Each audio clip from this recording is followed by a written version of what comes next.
తరతరాలుగా మీరు మన జిల్లాకి మంచి పేరు వచ్చేటట్టు మీరు కష్టపడతానే ఉన్నారు. గత ప్రభుత్వం రైతాంగాన్ని సంక్షోభంలో నెట్టేసింది. అంటే ఏ దుస్థితికి తీసుకొచ్చారంటే కష్టపడి పండించుకునే ధాన్యాన్ని అమ్ముకున్నాక చేతికి మాత్రం సొమ్ము చేరలేదు. ప్రభుత్వం పైన ఒక భరోసాతో, ఒక నమ్మకంతో ప్రభుత్వం అనేక నిబంధనల్ని పాటించమని మీకు చెప్పినప్పుడు మీరు ఎక్కడ కూడా దాన్ని పొరపాటు చేయకుండా ప్రభుత్వ నిబంధనల మేరకే మీరు కష్టపడి పండించిన ధాన్యాన్ని తీసుకెళ్లి కొనుగోలు చేస్తుంటే అక్కడ కూడా అనేక సందర్భాల్లో మీరే చూశారు, మేము చూసాం ఏ విధంగా అక్రమాలు జరిగిపోయినాయో. స్థానికంగా ఏర్పాటు చేసిన ఈ రైతు భరోసా కేంద్రాల వలన ఎంత నష్టం కలిగిందో మన రైతాంగానికి మనందరం చూసాం. గతంలో కూడా అకాల వర్షాల వలన తడిచిపోయిన ధాన్యాన్ని కొనుగోలు చేయమని ఆ రోజున పవన్ కళ్యాణ్ గారు, చంద్రబాబు నాయుడు గారు ఈ ప్రాంతంలో పర్యటించినప్పుడు నిజంగానే ఇందాక బొలిశెట్టి శ్రీని గారు చెప్పినట్టు రైతులను ఎంత ఇబ్బంది పెట్టారో మేము కళ్ళారా చూసాం. లారీలు తీసుకొస్తే 2 రోజుల తర్వాత రమ్మడం, ఆ 2 రోజుల తర్వాత మళ్ళీ తేమ శాతం ఎక్కువ ఉంది, వాళ్ళు రాసిచ్చిన రసీదు ప్రకారం మేము కొనుగోలు చేయమని చెప్పడం, నానా రకాలుగా వాళ్ళని ఇబ్బంది పెట్టి చివరికి వాళ్ళ చేతుల దగ్గర నుంచే డబ్బులు తీసేసుకుని రైతుల దగ్గర అప్పుడు వాళ్ళు కంప్యూటర్లో ఆ రికార్డులు ఎక్కించడం అనేది మనందరం చూసాం. ఈ వాస్తవాల గురించి మీ అందరిలో కూడా ఉన్న ఆవేదనే ప్రభుత్వంలో మేము ఏర్పాటు చేసిన తర్వాత మొట్టమొదటి రోజు అధికారులతో నేను సమీక్షించినప్పుడు నాకే ఒక విధంగా భయం వేసింది. ఎందుకంటే సివిల్ సప్లైస్ కార్పొరేషన్లో ప్రతి ఏటా మేము దాదాపు 20,000 కోట్ల రూపాయలు టర్నోవర్ చేస్తాం. గత 5 సంవత్సరాల్లో ఎంత ఆర్థికంగా నష్టం కలిగించారంటే ఈ కార్పొరేషన్కి 40,550 కోట్ల రూపాయల రుణాలు తీసుకున్నారు సివిల్ సప్లైస్ కార్పొరేషన్ నుంచి. ఏ విధంగా మనం రైతుల్ని ఆదుకోగలుగుతాం మాకు అర్థం కాలేదు. ఆ సందర్భంగా మా అధికారులు 1,674 కోట్ల రూపాయలు బకాయిలు ఉన్నాయి రైతులకి ఇంకా ఇవ్వాల్సిందంటే నిజంగా ఆ అవకాశం ఎట్లా కలుగుతుందా అని ఎదురు చూసాం. కానీ ధైర్యంగా మేము ఇంటర్నల్గా మేము మాట్లాడుకున్న టార్గెట్ పెట్టుకున్నాం. నెల రోజుల్లోపే మనం ఎట్టి పరిస్థితుల్లో సరే ఎంత కష్టమైనా సరే మన రైతాంగానికి మనం ఈ నిధులు అందించేటట్టు మనం కష్టపడదాం అని చెప్పి అధికారులందరూ కూడా ఆ రోజు కూర్చున్నప్పుడు తదనంతరం పాండ్యన్ గారిని ఢిల్లీ పంపించి అక్కడ నాబార్డు అధికారులతోటి ఎన్సిటిసి అధికారులతోటి మాట్లాడి ఏదో విధంగా మనం రుణాలు తీసుకొద్దామని ఒక ప్రయత్నం చేశాం. మేము కాకినాడ పర్యటనలో ఆ రోజు అక్కడ పీడిఎస్ రైస్ని ఏ విధంగా దారి మళ్లించారో వాటిపైన మేము సమీక్షించుకుంటూ ఆ ప్రాంతంలో తిరుగుతున్నప్పుడు ఆ రోజు వరకు బ్యాంకర్లు కూడా మేము ఫోన్ చేస్తే ఫోన్ ఎత్తేవాళ్ళు, కానీ ఆ రోజు నుంచి ఫోన్లు ఎత్తడం కూడా మానేశారు. వాళ్ళకు కూడా నమ్మకం కలగలేదు. ఎందుకంటే గత ప్రభుత్వం చేసిన అరాచకం ఎంత వెనకబడిపోయాం మన రాష్ట్రం ఆర్థికంగా అనేది చూసి చాలా వరకు వెనకడుగు వేశారు. 12 లక్షల కోట్ల రూపాయలు అప్పులు చేశారు. ఏ విధంగా ఈ అప్పుల్ని తీర్చాలి? మేము సివిల్ సప్లైస్ కార్పొరేషన్ నుంచి కూడా స్టాచ్యుటరీ పేమెంట్లు కొన్ని చేయాలి. అదే నెలలో మేము 2,000 కోట్ల రూపాయలు బ్యాంక్ ఆఫ్ బరోడా కట్టాలి. అర్థం కాని పరిస్థితుల్లో కూడా ధైర్యంగా మేము అందరం కూడా నిర్ణయించుకుని పాండ్యన్ గారిని ఢిల్లీ వెళ్ళమన్నప్పుడు ఆయన అక్కడ అధికారులతో మాట్లాడి ముఖ్యమంత్రి గారి దృష్టికి తీసుకొచ్చినప్పుడు ముఖ్యమంత్రి గారు ఒకటే మాట చెప్పారు, ఎట్టి పరిస్థితుల్లో కూడా మీరు దీనిపైన ఫోకస్ పెట్టి త్వరలోనే మనం రైతులకు అందించేటట్టు మీరు చేయండి, దానికి సంబంధించిన దసరాలు మీరు ఇమీడియట్గా మూవ్ చేయమని ఆయన చెప్పినప్పుడు పవన్ కళ్యాణ్ గారి దృష్టికి తీసుకెళ్ళి సమన్వయపరుచుకుంటూ ఈ ఆర్థిక పరిస్థితుల్లో కష్టకాలంలో కూడా 1,000 కోట్ల రూపాయలు గత నెలలోనే మేము రైతులందరికీ కూడా అందించడానికి ఒక అద్భుతమైన కార్యక్రమం ద్వారా మేము చేశాం. 1,674 కోట్ల రూపాయల్లో ఈరోజు మిగులు 674 కోట్లు ఒకే రోజున మన రైతాంగానికి అందరికీ ఒక భరోసా కల్పించడానికి కోసం చేస్తున్న కార్యక్రమం ఇది. అందులో మన జిల్లాలో పశ్చిమ గోదావరి జిల్లాలో ఉమ్మడి పశ్చిమ గోదావరి జిల్లాలో 472 కోట్ల రూపాయలు మనం ఈరోజు రైతులందరికీ వాళ్ళ ఖాతాల్లో పడేటట్టు ఏర్పాటు చేశాం. మీ అందరికీ నేను మాట ఇస్తున్నాను, రైతులు పడుతున్న కష్టాల గురించి రైతుకు పెద్దపీట వేయాల్సిన బాధ్యత మా అందరిపైన ఉంది. కూటమి ప్రభుత్వం ఎంత బలంగా నిర్ణయం తీసుకుందో, ఏ విధంగా మీకోసం నిలబడ్డామో, మీ అందరం కూడా ఈరోజు మీకోసం అండగా నిలబడడానికి కోసమే ఇంత దూరం ప్రయాణం చేసి వచ్చాం. ఎందుకంటే మీరు గత 5 సంవత్సరాల్లో మీరు పడిన కష్టాలు సామాన్యమైన విషయం కాదు. నేను ఇది పదే పదే ఎందుకు అంటున్నానంటే, నేను చూశాను అనేక సందర్భాల్లో మేము రైతుకు గిట్టుబాటు ధర గురించి, ధాన్యం కొనుగోలు విషయం గురించి జనసేన పార్టీ నుంచి మేము కూడా పవన్ కళ్యాణ్ గారి నాయకత్వంలో అనేక ప్రాంతాల్లో పర్యటించాం, నిలబడ్డాం. తెలుగుదేశం పార్టీ తరఫున కూడా నాయకులందరూ కూడా అదే విధంగా ఈ జిల్లాలో ప్రత్యేకంగా, ఎందుకంటే డెల్టా ప్రాంతంలో గోదావరి జిల్లాలకు ఉన్న ప్రాముఖ్యత మీ అందరికీ తెలుసు. ఇక్కడే రైతాంగానికి ఇబ్బంది కలిగే పరిస్థితి వచ్చిందంటే మేమే నమ్మలేకపోయాం. కౌలు రైతుల విషయంలో మొట్టమొదటి కార్యక్రమం ఈ ప్రాంతంలో మేము చేసింది మీ అందరికీ తెలుసు. ఆ రోజు పవన్ కళ్యాణ్ గారు సొంత నిధులతోటి 5 కోట్ల రూపాయలు ఆయన కౌలు రైతులను ఆదుకోవాలి, పాపం ఆత్మహత్య చేసుకున్న రైతులకి మనం ఆదుకోవాలంటే చింతలపూడికి వచ్చినప్పుడు ఈ జిల్లాలో 42 మంది ఆత్మహత్య చేసుకున్నట్టే మేమే నమ్మలేకపోయాం. ఆత్మహత్య చేసుకున్న ఆ కౌలు రైతు కుటుంబాలకి ₹1,00,000 చొప్పున ఆర్థిక సహాయం ఆ రోజు ఇచ్చినప్పుడు ఖచ్చితంగా ఆ రోజు ఒక నిర్ణయం తీసుకున్నాం. మన ప్రభుత్వం ఏర్పడిన తర్వాత కౌలు రైతుకి ఎట్టి పరిస్థితుల్లో కూడా గౌరవం దక్కాలి. ఎవరైతే కష్టపడి పండించుకుంటున్నారో ఆ పండించే రైతుకే సకాలంలో మనం చెల్లించే విధంగా, బ్యాంకుల నుంచి రుణాలు వచ్చే విధంగా, ప్రభుత్వం కూడా ఎక్కడ పొరపాట్లు చేయకుండా కొనుగోలు చేసే విధంగా ముందుకెళ్లాలని ఆ రోజు మేము చేసిన మా ఆలోచనని ఈరోజు ప్రభుత్వంలో అమలు చేసే విధంగా ముందుకు అడుగులు వేస్తున్నాం. ఈ పంట ద్వారా కానివ్వండి, స్థానికంగా ఈరోజు రైతు భరోసా కేంద్రాలని మార్చి రైతు సహాయ కేంద్రాలుగా మార్చాం. రైతాంగంలో ఎవరైతే పాపం నిజాయితీగా కష్టపడి కౌలుదారులుగా ఉన్నారో వాళ్ళందరికీ CCRC కార్డ్స్ ఇచ్చేటట్టు, రేపటి రోజున రెవెన్యూ సదస్సులు ఏవైతే ప్రారంభం అవుతున్నాయో ఆ రెవెన్యూ సదస్సుల్లో మీ అందరికీ కూడా గ్రామ సభలు ఏర్పాటు చేసి ఖచ్చితంగా 100% మన రాష్ట్రంలో ఉన్న కౌలు రైతులందరినీ కూడా ఆదుకునేటట్టు ఈ ప్రభుత్వం మీకోసం పనిచేయబోతోంది. అందుకు ఖచ్చితంగా మీకు రుణపడి ఉంటాం. ఆ రుణాన్ని తీర్చుకునే విధంగా కష్టపడి పనిచేస్తామని మరొకసారి రైతాంగాన్ని ఈ సందర్భంగా తెలుపుకుంటున్నాను.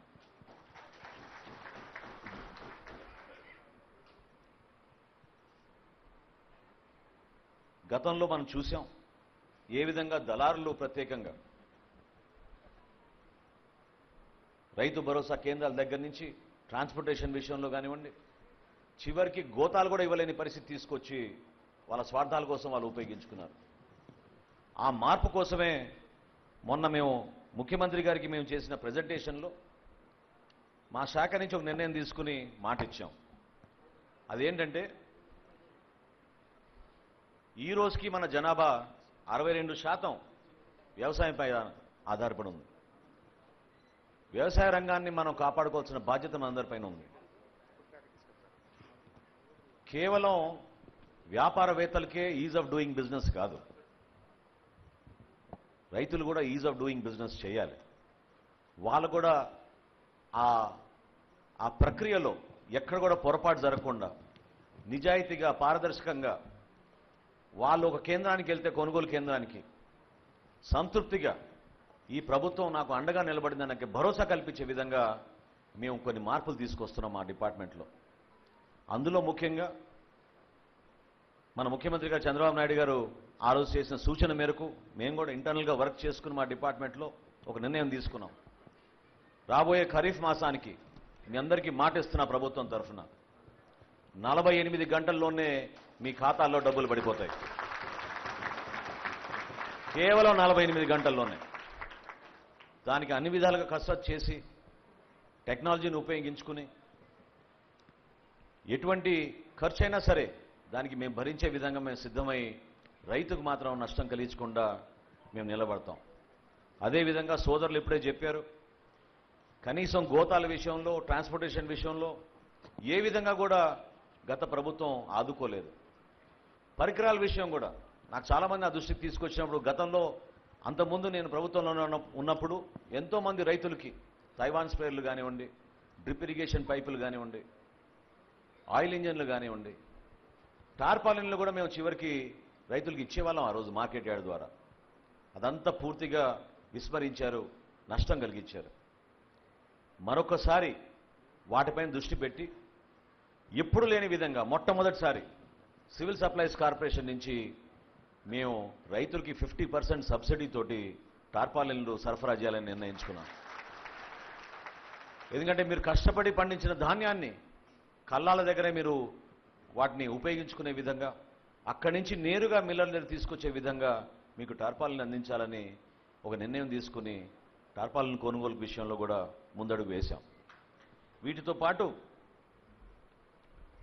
ఇంతకుముందు నేను చెప్పినట్టు కేవలం వ్యాపారవేత్తలకో బడాబాబులకో మిల్లర్లకో భయపడాల్సిన అవసరం లేదు. వాళ్ళందరూ కూడా మన సమాజంలో భాగస్వాములే. ఏ విధంగా మేము కందిపప్పు ధరను తగ్గించగలిగామో అదొక ఉదాహరణ. ఎందుకంటే ఈరోజు భారతదేశంలో ఎక్కడ చూసినా సరే 180 రూపాయలకి కిలో అమ్ముతున్నారు కందిపప్పు. కానీ వాళ్ళందరినీ పిలిచి చర్చించి కొత్త ప్రభుత్వం వచ్చింది, ప్రజలు ఎంతో ఉత్సాహంతో ప్రభుత్వం పైన ఒక నమ్మకంతో వాళ్ళు ఓట్లు వేసి ఒక బాధ్యత మాకు అప్పగించినప్పుడు మీకు కూడా అందులో ప్రధాన పాత్ర ఉంది, దాన్ని మీరు గౌరవించాలని చెప్పి వాళ్ళతో సుదీర్ఘంగా చర్చించినప్పుడు హోల్సేలర్స్ కానివ్వండి, మిల్లర్స్ కానివ్వండి, పెద్ద రీటైలర్స్ కానివ్వండి, దేశవ్యాప్తంగా వాళ్ళు వచ్చి ఆ రోజు ఒప్పుకుని కేవలం ఆంధ్రప్రదేశ్లోనే ఈ రోజున మనం 150 రూపాయలకే మనం కందిపప్పు శ్రీకాకుళం నుంచి చిత్తూరు వరకు మనం సరఫరా చేయగలుగుతున్నాం. ఆ విధంగా కొన్ని చర్యలు తీసుకున్నాం. బియ్యం విషయంలో కూడా నేను మీకు మాట ఇస్తున్నాను, గతంలో వీళ్ళేదో సెలెక్టివ్గానో ర్యాండమ్గానో చేసామని చెప్పారు. అంటే ధాన్యం కొనుగోలు కోసం మీరు రైతు భరోసా కేంద్రాలకు వెళ్తే మీకు ఒక చీటీ ఇచ్చి, కంప్యూటరే ఇచ్చింది ఈ చీటీ, పలానా చోటకి వెళ్ళి మీరు అక్కడ ఆ పలానా మిల్లులోనే మీరు ధాన్యాన్ని తీసుకెళ్ళమని చెప్పేవాళ్ళు. అది కంప్యూటర్ ఇచ్చిన చీటీ కాదు. అది వైఎస్ఆర్సీపీ నాయకులు దొంగ ప్లాన్ వేసి మిమ్మల్ని అందరినీ కూడా ఇబ్బంది కలిగించే విధంగా వాళ్ళ స్వార్థం కోసం కొంతమంది మిల్లర్లకే ఈ సరుకు చేరే విధంగా వాళ్ళు చేసిన కుట్ర అది. దాన్ని కూడా బయట పెట్టాం. ఎందుకంటే ఎప్పుడైతే లోతుగా ఆలోచించి కొత్త విధానాలు తీసుకొద్దామని మేము మా డిపార్ట్మెంట్ తరఫు నుంచి మేము ప్రయత్నం చేస్తున్నామో అందులో భాగంగా నేను ఈరోజు అది కూడా మీకు మాటిస్తున్నాను. మీకు అనుకూలమైన దగ్గరలో ఉన్న మిల్లుకే మీరు తీసుకెళ్లి ఆ ధాన్యాన్ని అప్పజెప్పే విధంగా రాబోయే రోజుల్లో మేము ఆ విషయమైన తీసుకుంటున్నాం. ఎక్కడ కూడా మీకు నష్టం కలిగించాం, రైతుల్ని కాపాడుకుంటాం. ఆ భరోసా మీకు ఇవ్వడానికి కోసమే ఈ ప్రభుత్వం ఇటువంటి అడుగులు ముందుకేస్తోంది. నిజాయితీగా, పారదర్శకంగా, ఎన్నడూ లేని విధంగా ఇంకో పెద్ద కార్యక్రమం మేము చేపట్టబోతున్నాం. అదేంటంటే పౌర సరఫరాల శాఖ నుంచి ఏదైతే 40,000 కోట్ల రూపాయలు అప్పులు తీసుకున్నారో మార్చి 31వ తారీఖు కల్లా 2025 మార్చి 31వ తారీఖు కల్లా 10,000 కోట్ల రూపాయలు మళ్ళీ తిరిగి ఈ బ్యాంకర్లకు చెల్లించే విధంగా మేము ఇంటర్నల్గా మేము కూడా ఒక బడ్జెట్ అనాలిసిస్ చేసుకుని సిద్ధమయ్యాం. నిజాయితీగా కష్టపడతాం, మీకోసం కష్టపడతాం. ఎక్కడ కూడా ఈ ఖరీఫ్ మాసానికే మీరు చూస్తారు ఎంత తేడా వచ్చిందో ప్రభుత్వంలో. ఏ విధంగా పరిపాలన, మీరు మంచి అభ్యర్థులకు మంచి వ్యక్తుల్ని మీరు గెలిపించినప్పుడు మీకోసం ఎట్లా నిలబడతారో మీరు చూశారు. మీకోసం పోరాడతారు. శాసనసభలో కూడా మొన్న 4 రోజులు శాసనసభలో కూడా ప్రతిరోజు రైతుల విషయం గురించే ప్రస్తావించారు మన గౌరవ సభ్యులందరూ కూడా. మీ పక్షాన్ని నిలబడ్డారు. ఎందుకంటే మీరు ఎదుర్కొన్న కష్టాల గురించి, ఏ విధంగా మీరు దేశానికి మీరు రక్షణగా నిలబడుతున్నారో, ఏ విధంగా ఇంతమందికి మీరు ఆహార ధాన్యాల ద్వారా మీరు ప్రతి కుటుంబం సంతోషంగా ఉండేటట్టు మీరు చేస్తున్న కష్టాల్ని గుర్తించి ఆ పొరపాటు ఎక్కడ జరగకుండా మీ పక్షాన్ని నిలబడి పోరాడుతున్నారు మన ప్రజాప్రతినిధులు. అదేవిధంగా ప్రభుత్వంలో కూడా గౌరవ చంద్రబాబు నాయుడు గారు, అదేవిధంగా ఉప ముఖ్యమంత్రి గారు పవన్ కళ్యాణ్ గారు నిరంతరం మన ప్రాంతానికి, మన రాష్ట్రానికి, మన ప్రజలకి ఏ విధంగా మనం అభివృద్ధి చేసుకుంటూ ముందుకెళ్దాం, గతంలో ఉన్న పూర్వవైభవాన్ని మన ఆంధ్రప్రదేశ్కి మరొకసారి తీసుకొచ్చే విధంగా కష్టపడదామనే ఆలోచన తప్ప వేరే ఆలోచన లేదు. అందుకే నేను మిమ్మల్ని ముందుగానే నేను క్షమించమని కోరాను. ఎందుకంటే 90 రోజులు అయిపోయింది మీకు పేమెంట్ రాక. 90 రోజులు మీరు ఎన్ని కష్టాలు ఎదుర్కొన్నారో ఇప్పుడే సోదరుడు చెప్పాడు. ఒక రైతు కనీసం కష్టపడి పండించిన ధాన్యాన్ని అమ్ముకున్నాక సొమ్ము చేతికి రాకపోతే ఆయన చాలా ఇబ్బందుల్లో ఉంటారు. ఆ రైతుకు భరోసా కల్పించడానికి కోసం ఈ రోజున ఇంత మహత్తర కార్యక్రమం చేపట్టాం. మీ అందరూ కూడా భవిష్యత్తులో ఆ భరోసా నింపుకునే విధంగా ఎక్కడ కూడా మీరు ప్రభుత్వం నుంచి పొరపాటు జరిగిన భావన మీలో రాకుండా, మా శాఖనే కాకుండా ఈ ప్రభుత్వం మొత్తం కూడా రైతుకి పక్షపాతిగా నిలబడి రైతన్నకి పెద్దపీట వేస్తామని మీకు ఈ సభ ద్వారా మీకు మనస్ఫూర్తిగా తెలుపుకుంటూ రాబోయే రోజుల్లో ఈ రైతు సహాయ కేంద్రాల ద్వారా దయచేసి మీరందరూ కూడా నమోదు చేసుకోండి. ఈ పంట ద్వారా చేస్తున్న కార్యక్రమాన్ని రెవెన్యూ సదస్సుల్లో రైతులు ఎవరైతే కౌలు రైతులుగా ఉన్నారో వాళ్ళకి ఆ CCRC కార్డ్స్ రాలేదో వాళ్ళందరూ కూడా ఈ రైతు సహాయ కేంద్రాల దగ్గరికి వెళ్ళి ఈ పంట ద్వారా మీరు నమోదు చేసుకుంటే మీకు ఉచితంగా మీకు ఇన్సూరెన్స్ పథకం కూడా రాబోయే ఖరీఫ్ నుంచి ప్రభుత్వమే ఆ కార్యక్రమం చేపట్టాలని ఒక నిర్ణయం తీసుకుని ముందుకెళ్తున్నాం. అది ఇంకా చర్చల్లో ఉంది. కొంతవరకు మీకు వెసులుబాటు కల్పించే విధంగా రైతు నష్టపోకుండా ఉండాలని మన గౌరవ ముఖ్యమంత్రి గారు చంద్రబాబు నాయుడు గారు కోరారు. దానికి అనుకూలంగా వ్యవసాయ శాఖ అదేవిధంగా పౌర సరఫరాల శాఖ కలిసి మార్కెటింగ్ శాఖ ద్వారా ప్రతి రైతుకు కూడా ఎవరైతే నమోదు చేసుకున్నారో ఈ పంట ద్వారా వాళ్ళందరికీ పట్టేదారు పాస్బుక్ల్లో పొరపాటు జరగకుండా కంపెనీల ద్వారా రావాల్సిన ఇన్సూరెన్స్ నిధులు కూడా మీకు ఖచ్చితంగా 100% అందించడానికి మా వంతు మేము ప్రయత్నం చేస్తున్నాం ఈ సందర్భంగా తెలుపుకుంటూ రాబోయే రోజుల్లో కేంద్ర ప్రభుత్వం కూడా కొన్ని చర్యలు తీసుకుంది. అది కూడా మీ దృష్టికి తీసుకురావాలి. కొత్తగా మనం వేర్ హౌజులు సైలోస్ అని మనం ఏర్పాటు చేసుకోబోతున్నాం. మన మహేష్ కుమార్ యాదవ్ గారు కూడా వచ్చారు నాతోటి, మంత్రి గారితో నేను ఆ రోజు మాట్లాడినప్పుడు ఆయన మాట ఇచ్చారు.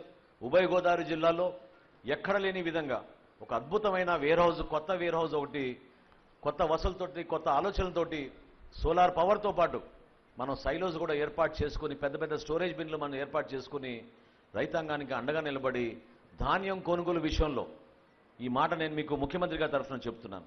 ఆయన మొన్న కూడా చాలా స్పష్టంగా చెప్పారు. ధాన్యం కొనుగోలు విషయంలో ఈ ప్రభుత్వం వెనకాడదు. ప్రతి గింజ కొనే విధంగా మీకు ఆ భరోసా నింపే విధంగా ఈ ప్రభుత్వం పనిచేస్తుంది.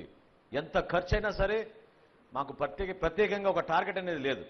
సందర్భాన్ని బట్టి ఆ సీజన్ని బట్టి రైతుకి అండగా నిలబడడానికి కోసం పౌర సరఫరాల శాఖ మన ప్రభుత్వం తరఫున మీకోసం నిలబడుతుందని మరొకసారి మీకు తెలుపుకుంటూ అద్భుతమైన అవకాశం నన్ను కల్పించి ఈ వేదికలో మనందరం కూడా సమిష్టిగా కూటమి బలం ఏంటో మీరు చూశారు. రాబోయే రోజుల్లో అదేవిధంగా పరిపాలన కూడా ఖచ్చితంగా 100% పేదవాడి కోసం రైతు కోసం ప్రతి ఒక్కరిలో భరోసా కల్పించడం కోసం గౌరవ ముఖ్యమంత్రి గారు చంద్రబాబు నాయుడు గారి నాయకత్వంలో పవన్ కళ్యాణ్ గారి నాయకత్వంలో మనం ముందుకు తీసుకెళ్తామని మరొకసారి తెలుపుకుంటూ